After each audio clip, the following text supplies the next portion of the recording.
Alors, nous allons donc réfléchir ensemble sur ces quelques exercices d'application sur le chapitre que nous venons d'achever, à savoir les nombres rationnels. Dans ce chapitre, évidemment, il n'y a pas que ces exercices-là qui peuvent être l'objet de réflexion, mais ce sont ces situations-là qui constituent en fait le vif du contenu. Voilà pourquoi nous allons beaucoup plus nous attabler sur ces deux questions. Alors, exercice d'application. Petit 1. Trouver une écriture fractionnaire de grand A égale 0,123, grand B égale 0,8, grand C égale 1,25. Il y a une autre question, grand D, que j'ai oublié, moins 3,15.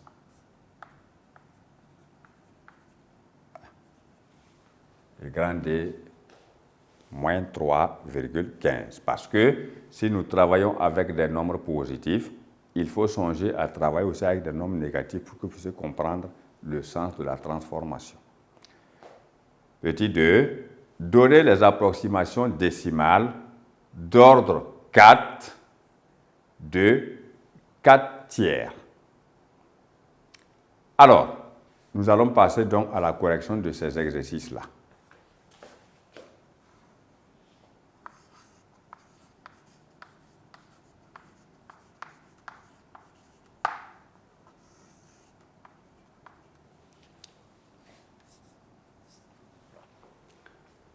Alors, ici, on dit de trouver une écriture fractionnaire.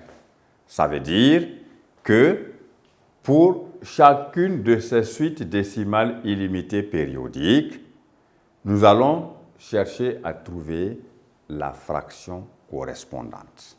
C'est tout ce que ça veut dire, donner une écriture fractionnaire d'une suite décimale illimitée périodique. Alors,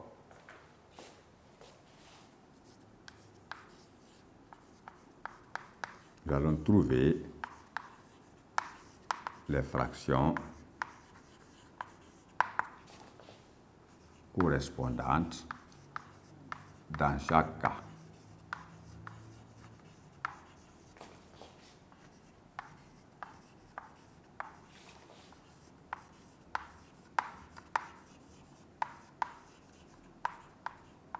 Voilà. Nous prenons d'abord le cas grand A. On a donc grand A égale 0,123, sachant que 123 est la période. Alors, comme c'est souligné ainsi, nous allons maintenant avec les différentes étapes obligatoires. D'abord, on aura à multiplier grand A par 1000 parce que la période compte 3 chiffres. On aura donc 1000 A qui est égal, et il faut multiplier 0,123 périodiques par 1000.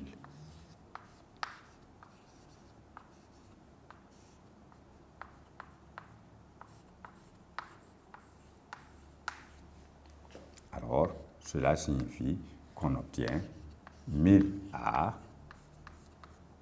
égale. Nous aurons donc ici 123,123 périodiques.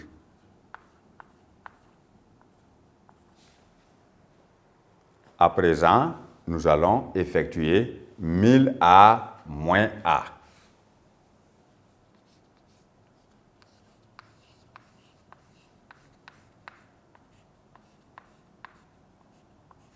Qui donne donc 123,123 périodiques moins A qui est 0,123 périodique.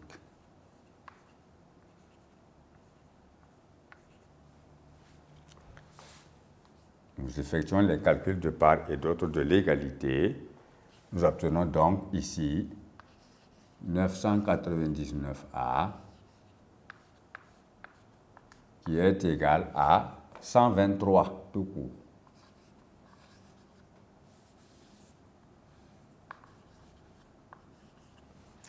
Nous voyons maintenant que la partie décimale illimitée périodique est complètement éliminée. Et dans cette égalité, nous allons déterminer grand A en divisant chaque membre de cette égalité-là par 999.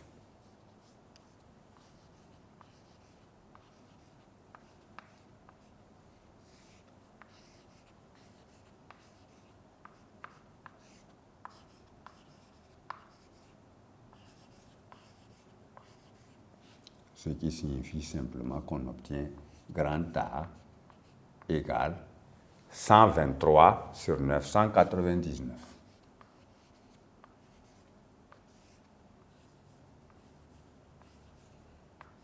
Et nous voyons que la fraction est simplifiable par 3 d'abord.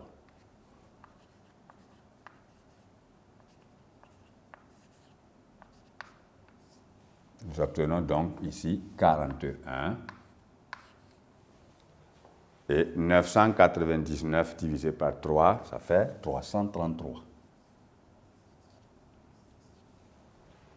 Alors, nous voyons à présent que la fraction obtenue 41 sur 333 est irréductible, donc on ne peut plus simplifier. Cela nous permet simplement de dire que la fraction que nous cherchons est A égale 41 sur 333. Alors, ça veut dire que si vous divisez par exemple 41 par 333, vous devez forcément retrouver 0,123, 123, 123, 123 indéfiniment. Ensuite, nous passons au cas B. B égale 0,8. Alors, nous voyons ici que la partie qui se répète indéfiniment, c'est 8. On a donc un seul chiffre après la virgule. Alors, on va multiplier simplement B par 10. On aura donc 10. B est égal à 10 multiplié par 0,8 périodique. Ce qui nous donne 10B égale à 8,8 périodique. Maintenant, nous allons calculer 10B moins B.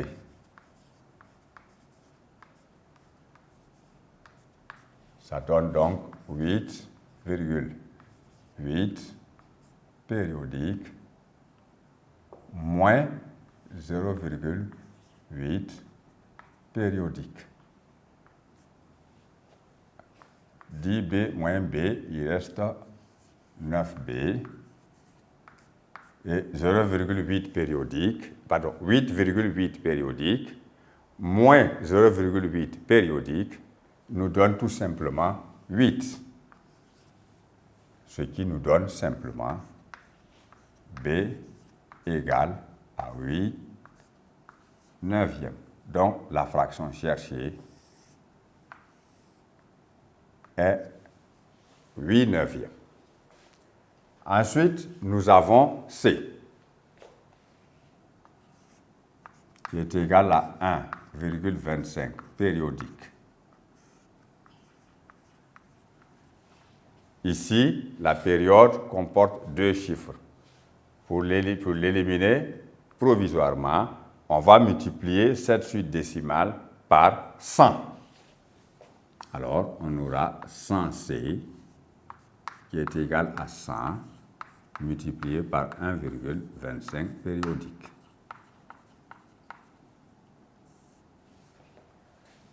Alors, 100C égale, maintenant, en supprimant la virgule, on obtient d'abord 125 Mais la partie périodique étant têtue, elle est encore là. Et c'est à nous maintenant de travailler à la chasser définitivement en écrivant maintenant 100C moins C. Ce qui nous donne 125,25 périodique moins 1,25 périodique.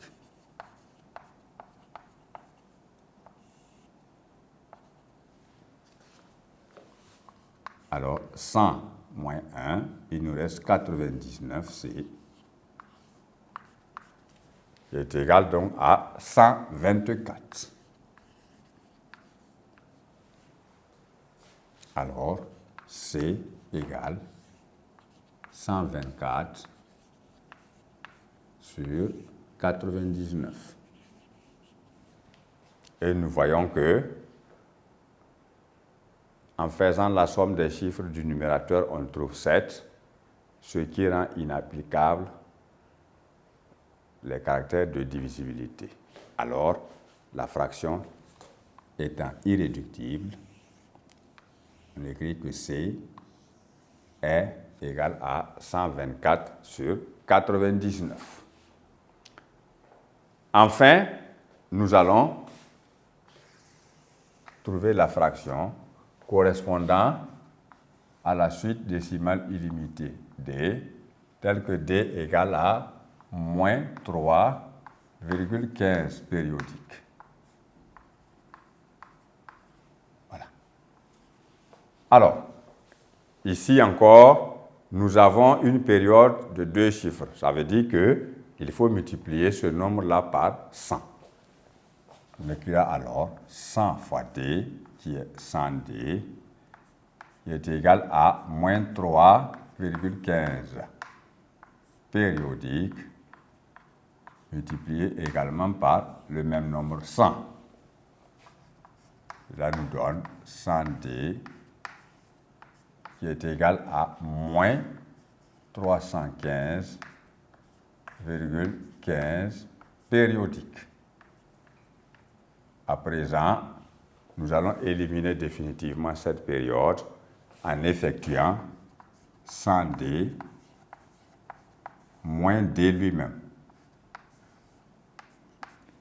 c'est-à-dire moins 315,15 périodique moins 3,15 périodique. Alors, on voit maintenant qu'il faut faire une simplification d'écriture par suppression de parenthèses.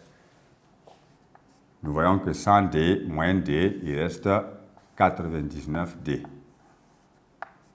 Et ici, on obtient moins 315,15 périodique, plus, parce que la règle des signes que vous avez vue en 5e nous dit moins fois moins donne plus. Alors, 3,15 périodique. Nous voyons maintenant qu'en additionnant ces deux nombres-là, nous allons trouver d'abord un nombre négatif parce que le plus grand, c'est 315 et son signe est négatif. C'est le signe moins. On obtient donc 99D égale moins. Et comme les deux nombres sont de signes contraires, on fait la soustraction. On aura alors 312. Et la partie décimale illimitée périodique disparaît pour toujours. Cela nous permet simplement d'obtenir que 1 seul D est égal à moins 312 sur 99. Et nous voyons que cette fraction n'est pas irréductible. On peut donc la simplifier par 3. On obtient alors moins, 312 divisé par 3, On obtient donc 104. Donc, moins 104 divisé par 33. 99 divisé par 3 égale 33. Et nous voyons que en faisant la somme des chiffres de moins 104, on trouve moins 5. Donc, aucun caractère de divisibilité n'est applicable. La fraction est donc irréductible. Nous disons donc que la fraction cherchée est D égale à moins 104 sur 33. Voilà. Voici comment on peut transformer une suite décimale illimitée périodique sous forme d'une fraction, ou encore en donner une écriture fractionnaire.